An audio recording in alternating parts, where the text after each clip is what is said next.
Hello दोस्तों, मैं सुप्रिया। आप सभी का हमारे इस चैनल पर स्वागत है।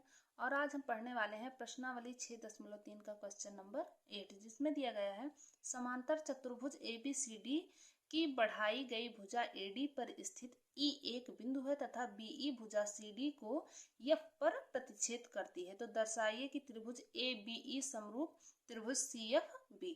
तो यहाँ पे हमारा क्या है, ये है एक चतुर्भुज, समांतर चतुर्भुज ABCD समांतर चतुर्भुज है, जिसमें क्या कहते हैं, इसकी जो AD भुजा बढ़ा दी जाती है। AD भुजा क्या कर दी जाती है, इसको बढ़ाया जाता है, AD भुजा को बढ़ा दिया जाता है और उस पर एक बिंदु E स्थित होता है। कौन सा बिंदु? E स्थित होता है।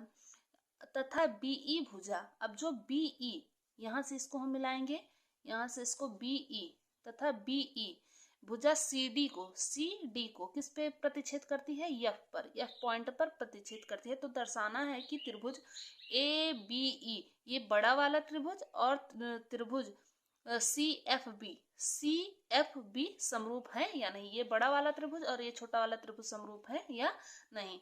तो चलिए इसको हम देखते हैं। तो हमें जो प्रूफ करना है उसको लिख लेते हैं। यहाँ पे हम लिख लेते हैं, हमें प्रूफ करना है कि, यहाँ पे लिखते हैं सिद्ध करना है। जो सिद्ध करना है वो लिख लेते हैं, सिद्ध करना है। क्या सिद्ध करना है?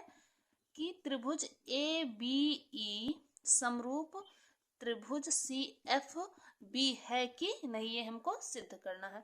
तो चलिए जो सिद्ध करना है उसको हम ले लेते हैं। तो यहाँ पे कौन सा दो त्रिभुज ले लेंगे, ये बड़ा वाला त्रिभुज और छोटा वाला त्रिभुज हम ले लेते हैं। तो यहाँ पे हल करते हैं, हल त्रिभुज त्रिभुज ABE व त्रिभुज CFB में ABE व त्रिभुज CFB में हम देखते हैं। अब देखिए, अगर इस वाली रेखा को बढ़ा दिया जाएगा तो ये कैसी भुजाएं हो जाएंगी? ये समांतर रेखाएं हो जाएंगी। इस वाली रेखा को बढ़ा दिया जाएगा। अगर समांतर रेखा पर कोई, जैसे यहाँ पे समांतर रेखा है, अगर यहाँ पे कोई इसको रेखा काटती है तो इसका ये कोण और ये कोण जो जेड के जैसी आकृति होती है, ये कोण आपस में बराबर होते हैं। तो यहाँ पे अगर हम इसको बढ़ाएंगे तो ये जो रेखा हो जाएगी, ये काटने वाली रेखा हो जाएगी। तो इसका मतलब कि ये कोण और ये कोण आपस में बराबर हो जाएंगे, ये कोण आपस में बराबर हो जाएंगे। तो यहाँ पे हम लिख सकते हैं कि कोण E बराबर कोण B, क्योंकि क्या है, ये एकांतर कोण बना रहे हैं, एकांतर कोण। इसकी वजह से अब क्या करते हैं, अब हमें एक कोण बराबर हो गया, या तो दूसरा कोण बराबर करें। चलिए तो दूसरा कोण हम बराबर करते हैं। यहाँ पे देखिए, कोण B और कोण C इक्वल होंगे। क्यों इक्वल होंगे? क्योंकि ये एक समांतर चतुर्भुज है और समांतर चतुर्भुज के आमने सामने की भुजाएं आपस में बराबर होती हैं। ये भुजा इस भुजा के बराबर, ये कोण इस कोण के बराबर, ये कोण इस कोण के बराबर होगा। तो यहाँ पे क्या है, ये समांतर चतुर्भुज के कोण है। तो कोण A बराबर कोण C। क्यों? समांतर चतुर्भुज के सम्मुख कोण है। कैसे कोण है? समांतर चतुर्भुज के सम्मुख कोण है, कोण है।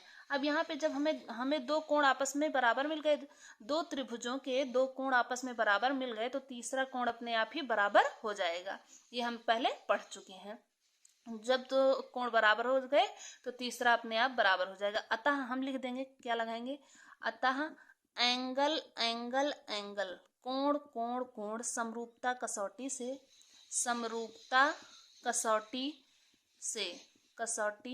से हमको क्या मिल जाएगा कि जो हमारा ये त्रिभुज ABE है, ये किसके समरूप है? त्रिभुज CFB के समरूप है।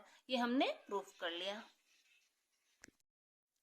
आइए अब हम पढ़ते हैं प्रश्नावली 6.3 का क्वेश्चन नंबर 9, जिसमें दिया गया है आकृति 6.39 में ABC और AMP दो समकोण त्रिभुज हैं, जिनके कोण B और M समकोण है। सिद्ध कीजिए कि पहली कंडीशन त्रिभुज ABC समरूप त्रिभुज AMP और दूसरी कंडीशन CA/PA = BC/MP, ये हमें दिया गया है। अब यहाँ पे देखिए क्या है, त्रिभुज ABC और त्रिभुज क्या है, AMP।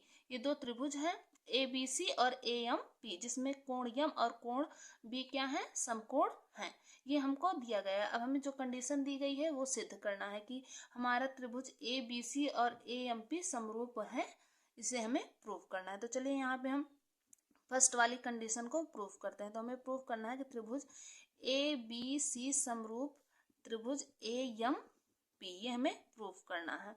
तो चलिए हमें जो प्रूफ करना है तो हम इसको हल करते हैं। हल यहाँ पे अतः अब लेंगे त्रिभुज ABC व त्रिभुज AMP में त्रिभुज ABC व AMP हमने दो ले लिया। यहाँ पे हमें क्या पता है कि कोण B, ABC में कोण B और AMP में कोण M, ये समकोण है। ये 90 अंश का, ये तो ये भी 90 अंश का। तो यहाँ पे हम लिख लेंगे कोण B बराबर कोण M। क्यों है? क्योंकि ये समकोण है। समकोण मतलब 90 अंश के हैं। तो एक कोण दोनों त्रिभुज में बराबर हो गया।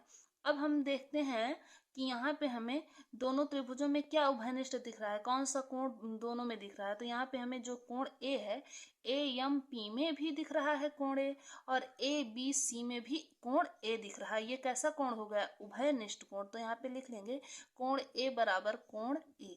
क्यों? क्योंकि ये उभयनिष्ठ है, दोनों त्रिभुजों में हमें मिल रहा है। अब यहाँ पे हमें दोनों त्रिभुज में दो कोण बराबर हुए हैं। ये कोण बराबर हो गया और दोनों में जो कोण A था वो उभयनिष्ठ था। तब अगर किसी त्रिभुज में दो कोण बराबर होंगे तो उसका तीसरा कोण आपस में बराबर हो जाएगा। तो यहाँ पे हमें कोण अब लिखेंगे अतः कोण कोण कोण एंगल एंगल एंगल समरूपता कसौटी से, एंगल समरूपता कसौटी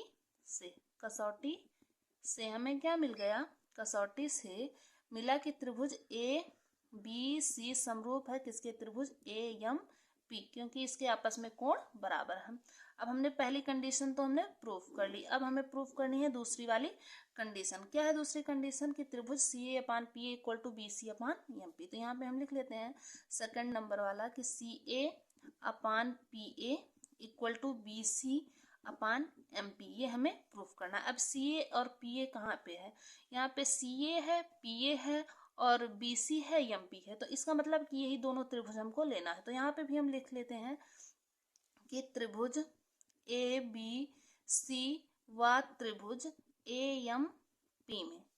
AMP में हम लेंगे। अब हमने पहली कंडीशन में प्रूफ किया कि ये दोनों त्रिभुज क्या हैं? आपस में समरूप हैं। अतः लिख सकते हैं कि अतः त्रिभुज ABC व त्रिभुज AMP समरूप हैं। क्यों है? क्योंकि हमने पहली कंडीशन में देख लिया। यहाँ लिख देंगे फर्स्ट कंडीशन से, फर्स्ट के द्वारा हमने प्रूफ करके देख लिया है कि ये दोनों समरूप हैं। अब हमने समरूप दिखा दिया। अगर कोई त्रिभुज समरूप होता है तो क्या होता है? अगर कोई त्रिभुज समरूप होता है तो उसकी आपस में भुजाएं भी बराबर होती हैं, भुजाओं का अनुपात बराबर होता है। पहली कंडीशन के द्वारा हमें समरूप मिल गया है। अब हम इनकी भुजाओं का यहाँ पे लिख लेंगे कि जब दो त्रिभुज समरूप होते हैं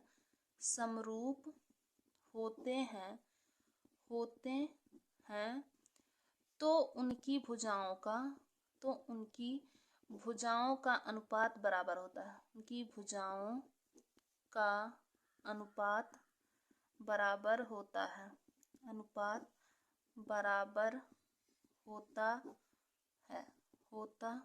है।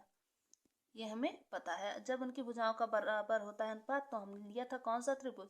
ये दो त्रिभुज हमने लिए हैं, त्रिभुज ABC व त्रिभुज AMP में। अब इनकी भुजाओं का अनुपात कौन सा बराबर होगा? यहाँ पे हम देख लेंगे कि यहाँ पे जो हमारी AC भुजा है या CA भुजा किसके इक्वल हो जाएगी? PA के इक्वल हो जाएगी। और BC भुजा MP के इक्वल हो जाएगी। और AM भुजा किसके इक्वल हो जाएगी? AB के इक्वल हो जाएगी। ये सारी भुजाएं आपस में इक्वल हो जाएंगी। अतः CA/PA equal to BC/MP equal to AB/AM। ये सारी भुजाएं आपस में बराबर हो जाएंगी। लेकिन हमें देखिए, हमने तीनों भुजाओं को आपस में बराबर दिखा दिया, लेकिन हमें यहाँ पे कितनी भुजाओं को कहा गया था? दो भुजाओं को कहा गया था दिखाने के लिए। तो इसलिए CA/PA equal to BC/MP upon M P हमने प्रूफ कर दिया। आशा करती हूँ कि आपको ये क्वेश्चन समझ में आ गए होंगे। यदि आपको क्वेश्चन समझ में आए तो प्लीज़ हमारे इस चैनल को लाइक, सब्सक्राइब और शेयर करें। धन्यवाद।